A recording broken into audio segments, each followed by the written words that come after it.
Hello everyone, हम बात करेंगे CTET 2012 चाइल्ड डेवलपमेंट के 30 क्वेश्चन की बात करेंगे। यहाँ पे बाल विकास व शिक्षा शास्त्र। ओके, फर्स्ट क्वेश्चन देखते हैं। यहाँ पे ये पेपर है 2012 जनवरी में जो हुआ था उसका पेपर है ये। फर्स्ट क्वेश्चन देखेंगे यहाँ पे, जब बच्चा फेल होता है तो इसका तात्पर्य है कि बच्चे ने उत्तरों को सही तरीके से याद नहीं किया है, बच्चे को प्राइवेट ट्यूशन की आवश्यकता थी या ट्यूशन लेनी चाहिए थी। एंड इसके बाद थर्ड ऑप्शन है आपका व्यवस्था फेल हुई है। फोर्थ ऑप्शन है बच्चा पढ़ाई के लिए योग्य नहीं है। तो इसका जो बेस्ट ऑप्शन होगा वो थर्ड होगा, व्यवस्था फेल हुई है। देखिए ये क्वेश्चन में यहाँ पे आता है कि जब बच्चे फेल होते हैं, ज़्यादातर बच्चे फेल होते हैं तब व्यवस्था फेल होती है, लेकिन यहाँ पे बच्चा फेल हुआ है तो और कोई ऑप्शन बेस्ट है नहीं, तो हमें ऑप्शन थर्ड ही लेना पड़ेगा। सेकंड की बात करेंगे। यहाँ पे शिक्षण से अधिगम पर बल देने वाला परिवर्तन हो सकता है बाल केंद्रीय शिक्षा पद्धति अपनाकर, रटने को प्रोत्साहित करके, अग्र शिक्षण की तकनीक अपनाकर, परीक्षा परिणामों पर केंद्रित होकर। फोर्थ ऑप्शन बिल्कुल गलत है, ये भी उतना सही नहीं लग रहा है। रटने का तो बिल्कुल मना रहता है।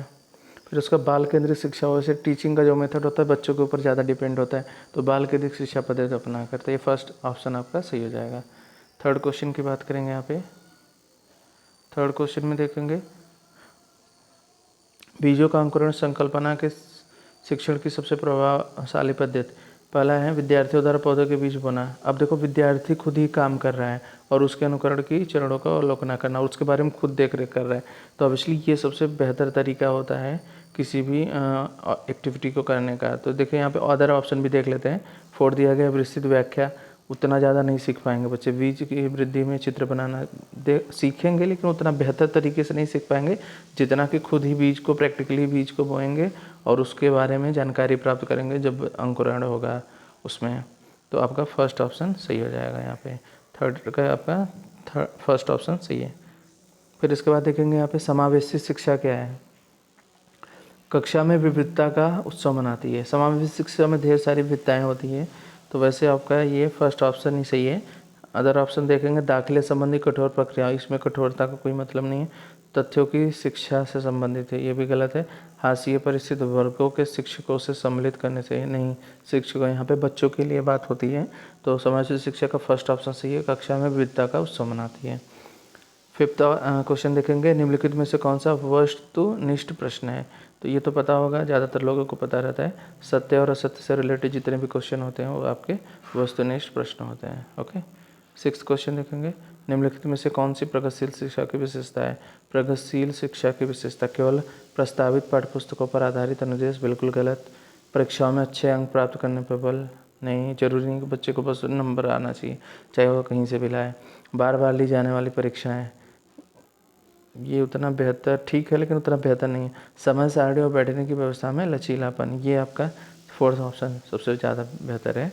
तो निम्नलिखित में से कौन सी प्रगतिशील शिक्षा की विशेषता है आपकी, समय सारणी और बैठने की व्यवस्था में लचीलापन। इसका मतलब ये है कि समय सारणी में मतलब यहाँ पे पढ़ने का प्रगतिशील शिक्षा ये है कि शिक्षा में कौन सी क्लास किस टाइम होगी, अगर ये मैनेजमेंट थोड़ा सही रहता है तो ज़्यादा सही है। और बैठने में लचीलापन, जरूरी नहीं कि एक बच्चे को एक जगह ही बैठा जाए, क्लास में फिक्स कर दिया जाए, तो ज़्यादा दिन बैठते बैठते अगर बच्चे को जगह पे मतलब कि उसकी पोजीशन चेंज कर दी जाती है तो थोड़ा सा उसमें इंटरेस्ट भी बना रहता है। इस तरीके से बैठने की व्यवस्था में यही दिया गया है, बैठने की व्यवस्था में लचीलापन। सेवन्थ देखेंगे हम, एक शिक्षक प्रश्न पत्र बनाने के बाद यह जांच करता है कि क्या प्रश्न पत्र परीक्षण के विभिन्न उद्देश्यों की परीक्षा ले रहे हैं, वह मुख्य रूप से प्रश्न पत्र की के बारे में चिंतित है। तो एक टीचर कोई पेपर बनाया है और चिंतित यह है, पहला ऑप्शन है संपूर्ण विषय वस्तु को शामिल करने के लिए, प्रश्नों के प्रकार के, विश्वसनीयता के बारे में, वैधता के बारे में। तो किसके बारे में वो चिंतित हो रहा है यहाँ पे ये बताना है। तो इसका देखेंगे वो संपूर्ण विषय वस्तु को शामिल करना है। हाँ, इसलिए पेपर बना रहा है तो वहाँ पे शामिल ही होगा विषय वस्तु, प्रश्नों के प्रकार, विश्वसनीयता। यहाँ पे वैधता, उस पेपर की वैधता को लेकर ज़्यादा चिंतित होना चाहिए अगर कोई टीचर किसी पेपर को बना रहा है, तो आपका फोर्थ ऑप्शन सही हो जाएगा। ऐसे क्वेश्चन थोड़ा सा हमें प्रॉपर ध्यान रखना पड़ता है क्योंकि इन क्वेश्चनों में हमें बहुत बेहतर तरीके से पता होना चाहिए, नहीं तो प्रॉब्लम हो सकती है, एक नंबर माइनस हो जाएगा। 8th नंबर देखेंगे यहाँ पे, विवेचनात्मक शिक्षा शास्त्र का यह दृढ़ विश्वास है कि फर्स्ट, शिक्षार्थियों को स्वतंत्र रूप से तकरार नहीं करनी चाहिए। बच्चे स्कूल के बाहर क्या सीखते हैं यह अप्रासंगिक है। शिक्षार्थियों के अनुभव और प्रत्यक्षण महत्वपूर्ण होते हैं। बिल्कुल सही है ये। एक्चुअली आपने देखा होगा कि जैसे जो बच्चा सीखा हुआ है थोड़ा बहुत या उसके पास जो भी अनुभव है उन सब का इम्पोर्टेंस होना चाहिए। विवेचनात्मक शिक्षा शास्त्र का यह दृढ़ विश्वास है कि शिक्षार्थियों में अनुभव और प्रत्यक्ष महत्वपूर्ण होते हैं। ठीक है, तो आपका थर्ड ऑप्शन सही हो जाएगा। 9th का देखेंगे हम, विद्यालय आधारित आकलन मुख्य रूप से किस सिद्धांत पर आधारित होता है। विद्यालय आधारित आकलन देख लेते हैं। पहला ऑप्शन है वाह्य परीक्षकों की अपेक्षा शिक्षक अपने शिक्षार्थियों की क्षमताओं को बेहतर जानते हैं। किसी भी कीमत पर विद्यार्थियों को अच्छे ग्रेड मिलने चाहिए, तो बिल्कुल गलत लग रहा है। विद्यालय वाह्य परीक्षक निकायों की अपेक्षा ज़्यादा सक्षम है। विद्यालय वाह्य परीक्षा निकायों की अपेक्षा ज़्यादा सक्षम है। आकलन बहुत किफ़ायती होना चाहिए। ठीक है, तो 9th में दिया गया है कि आकलन बहुत किफ़ायती, मतलब कि जो और किफ़ायती मतलब कि बच्चों को देख करके जैसे चेकिंग जो होगा वो बहुत मतलब पॉजिटिव तरीके से करना है, ऐसा तो ज़्यादा बेहतर नहीं है ये ऑप्शन। विद्यालय वाह्य निकायों के से ज़्यादा सक्षम है, ऐसा कुछ यहाँ पे कंपैरिजन तो नहीं करना चाहिए।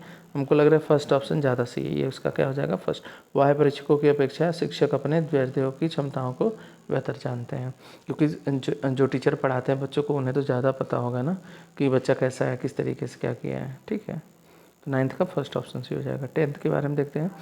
विद्यार्थी व्यक्तिगत भिन्नता प्रदर्शित करते हैं, अतः शिक्षक को सीखने के लिए विविध अनुभवों को उपलब्ध कराना चाहिए। कठोर अनुशासन सुनिश्चित कराना चाहिए, बिल्कुल नहीं। सीटेट में अगर आप क्वेश्चन कर रहे हो तो बच्चों को कभी भी कठोरता के साथ नहीं लेना है, बहुत ही प्यार तरीके से। और जितने भी क्वेश्चन हैं आपको बच्चों को हमेशा प्रेफरेंस देते हुए चलना है। अगर आपने ऑप्शन नहीं लिया तो आपका ऑप्शन गलत होने का चांस ज़्यादा हो जाएगा, तो ये बिल्कुल गलत है। परीक्षाओं की संख्या बढ़ा देनी चाहिए। विद्यार्थी व्यक्तिगत भिन्नता, ये भी उतना सही नहीं है। अधिगम की एक समान गति पर बल देते रहना चाहिए। तो इसका हमको लग रहा है फर्स्ट ऑप्शन देखिए सही है कि सीखने के विविध अनुभव मतलब ढेर सारे अवसर उपलब्ध कराना चाहिए बच्चों को जिससे वो सीख सकें। वो होगा आपके विद्यार्थियों के व्यक्तिगत भिन्नता प्रदर्शित करते हैं। मतलब कि व्यक्तिगत भिन्नता का मतलब यहाँ पे ये है ना कि हर बच्चा अलग अलग तरीके से सीखता है, तो जो बच्चा जिस तरीके से सीखता है तो उसके अलग अलग विविध अनुभवों का मतलब है अलग अलग अनुभव को उपलब्ध कराना चाहिए। इसका फर्स्ट ऑप्शन सही हो जाएगा 10। 11 देखेंगे, निम्नलिखित में से कौन सा विकास का सिद्धांत है। सभी की विकास दर समान नहीं होती। विकास हमेशा रेखीय होता है, यह निरंतर चलने वाली प्रक्रिया नहीं है। विकास की सभी प्रक्रियाएं अंतर संबंधित नहीं है। अंतर संबंधित होती हैं, यहाँ पे नहीं है, तो ये गलत हो गया। यह निरंतर चलने वाली प्रक्रिया, ये होती है निरंतर प्रक्रिया चलने होती, यहाँ पे भी नहीं है, तो ये भी गलत हो जाएगा। और विकास हमेशा रेखीय होता है, ऐसा ज़रूरी नहीं है, तो यहाँ पे 11th का फर्स्ट हो जाएगा। सभी की विकास दर समान नहीं होती, क्योंकि हर बच्चा अलग अलग तरीके से बढ़ता है, हाइट बढ़ती है, उसका फैट बढ़ता है या फिर दिमाग अलग तरीके से वर्क करता है, तो विकास की दर समान नहीं होती है। यह है आपका ऑप्शन 11th का फर्स्ट।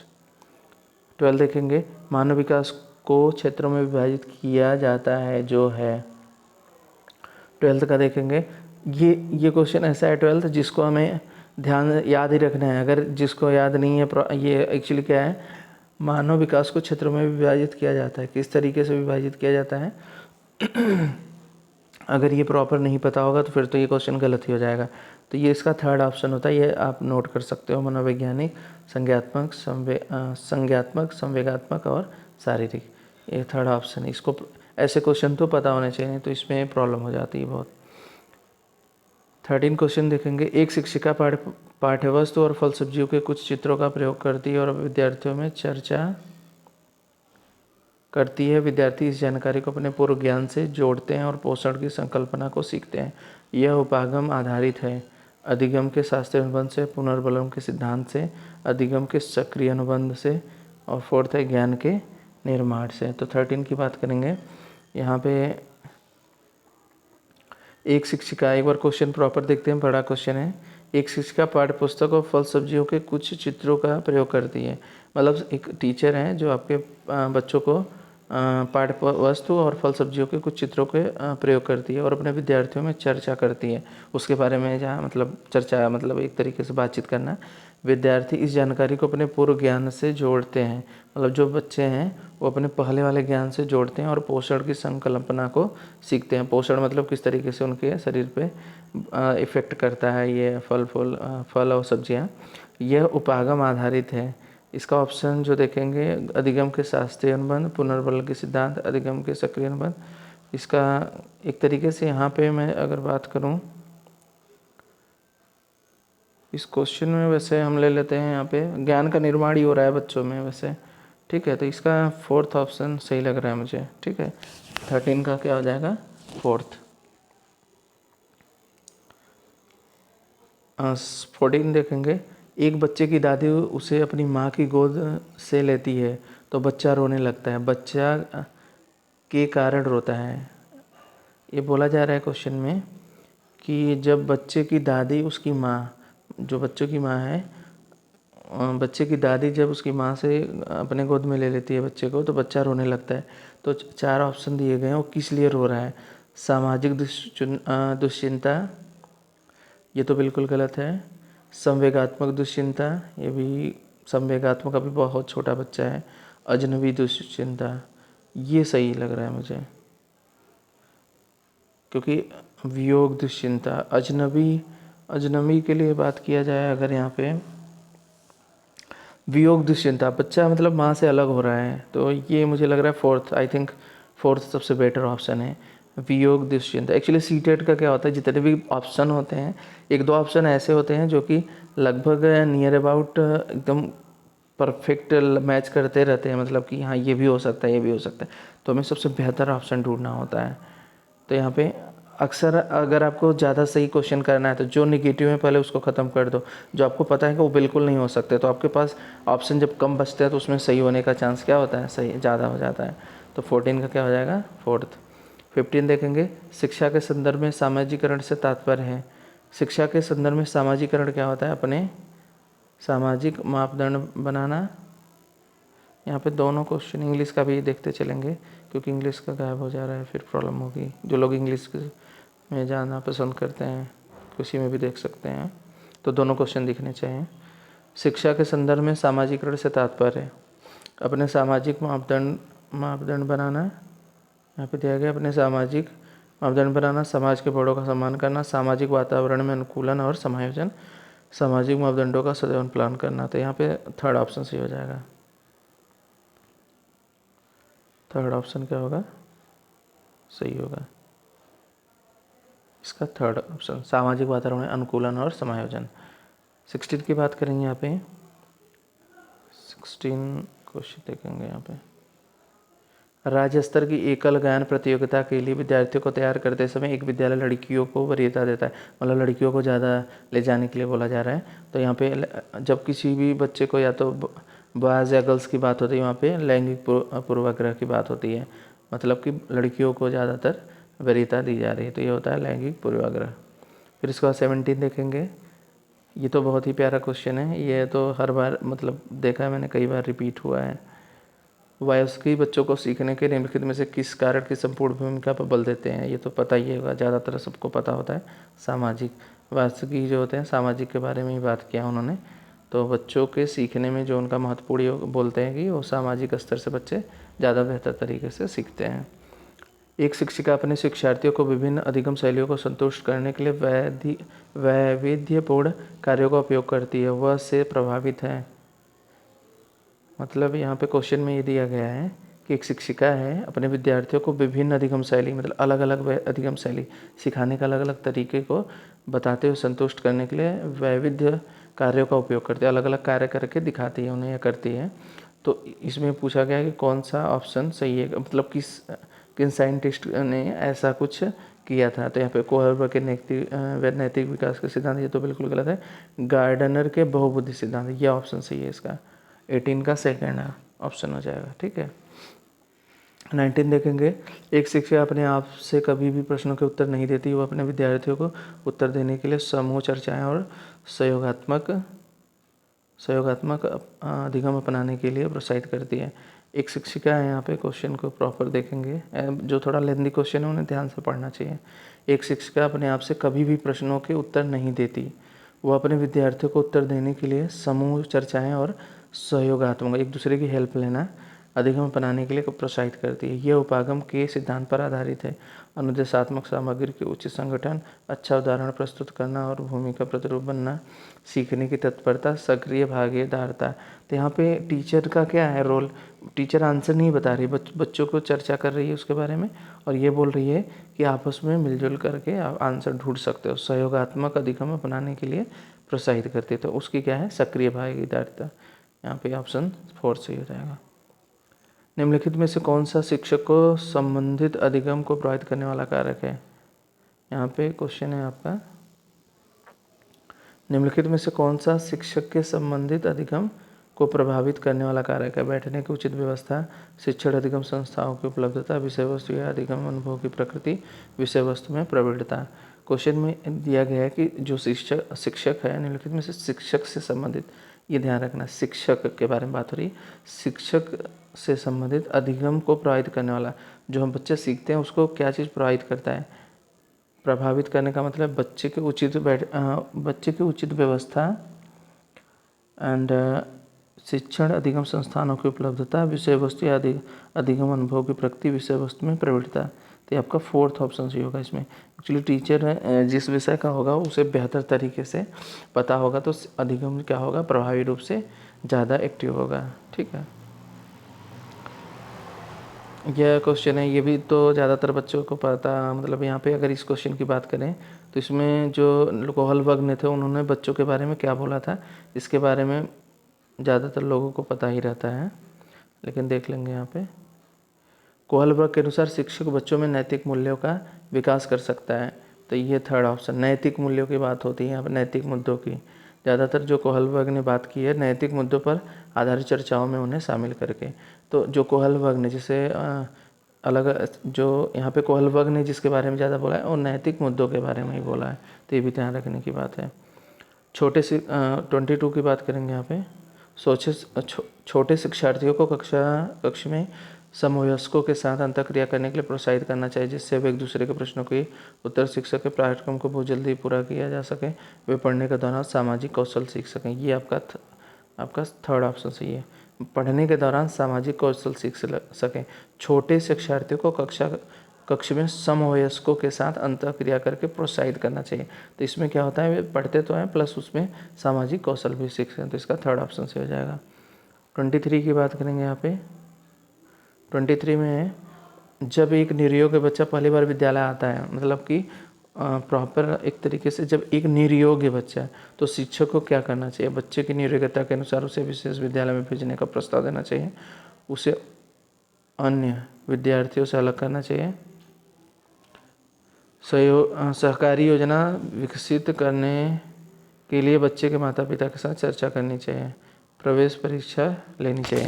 तो यहाँ पे अगर हम बात करेंगे, एक निरयोग्य बच्चा पहली बार विद्यालय आता है, मतलब निरयोग्य की बात है, कुछ उसे प्रॉब्लम है, मतलब कि कोई विकार है, तो उसका इसमें क्या करना चाहिए? तो हमको लग रहा है इसका 3rd ऑप्शन सही ज़्यादा है, सही है कि सहकारी योजना विकसित करने के लिए बच्चे के माता पिता के साथ चर्चा करनी चाहिए। उसके बाद आप जो भी फैसला लें, आप उस विद्यालय में रखें या किसी अदर विद्यालय में भेज सकते हैं, तो वो तो बात करने के बाद क्लियर होगा। ठीक है, तो पेरेंट्स के साथ डिस्कशन कर सकते हैं। 24 बात करेंगे, ये तो बहुत ही प्यारा क्वेश्चन है, ज़्यादातर लोगों को पता है ये भी।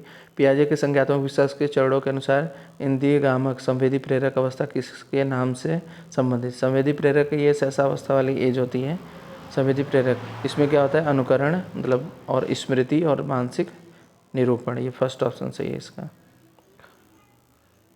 25 मानव व्यक्तित्व परिणाम है। मानव व्यक्तित्व परिणाम है पालन पोषण और शिक्षा का आनुवंशिकता, वातावरण की अंतःक्रिया का, केवल आनुवंशिकता का। ये तो बहुत आसान है, क्वेश्चन 2 होगा। मानव व्यक्तित्व जो आनुवंशिकता मतलब माता पिता के थ्रू जो विरासत में मिलता है, प्लस वातावरण के अंतःक्रिया के द्वारा मानव व्यक्तित्व का निर्माण होता है। तो आपका 2nd ऑप्शन सही हो जाएगा। 26 देखेंगे यहाँ पे। 26 देखेंगे, शिक्षण अधिगम, यहाँ पे देखेंगे